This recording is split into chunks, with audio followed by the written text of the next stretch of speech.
Ever wondered why certain numbers seem to dance together in perfect harmony, while others just can't seem to find the right rhythm?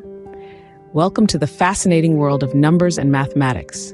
Today's focus is on some of these key concepts: highest common factor, HCF, least common multiple, LCM, speed and work, classic banking, progressions, probability and combinations, geometry, equations, and a few miscellaneous topics. First, let's dive into HCF and LCM.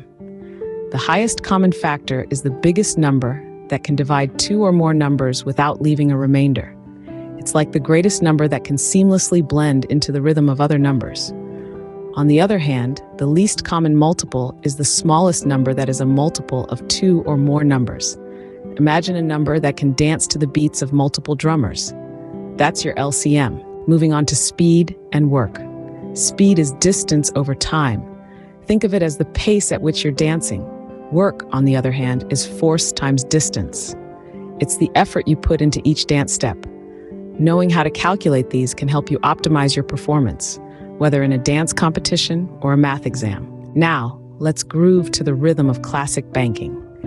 This involves understanding interest rates, loans, and investments. It's like knowing how much effort to put into each dance move to get the best score from the judges. Next on our dance card is progressions. A progression is a sequence of numbers where each number after the first is obtained by adding a constant difference. It's like a choreographed dance routine where each step follows a certain pattern. Probability and combinations is our next dance floor. Probability is the measure of the likelihood that an event will occur. Combinations, on the other hand, represent the number of ways a subset of a larger set can be arranged.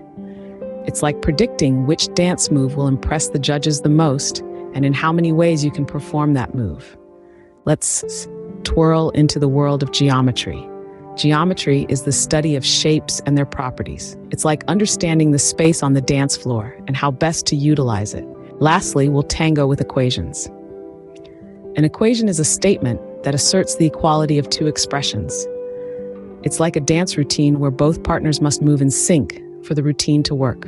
To summarize, we've danced with HCF and LCM, speed and work, classic banking, progressions, probability and combinations, geometry, and equations.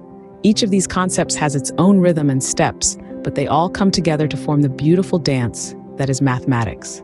So the next time you see a number, remember, it's not just a number. It's a dancer waiting to show you its moves.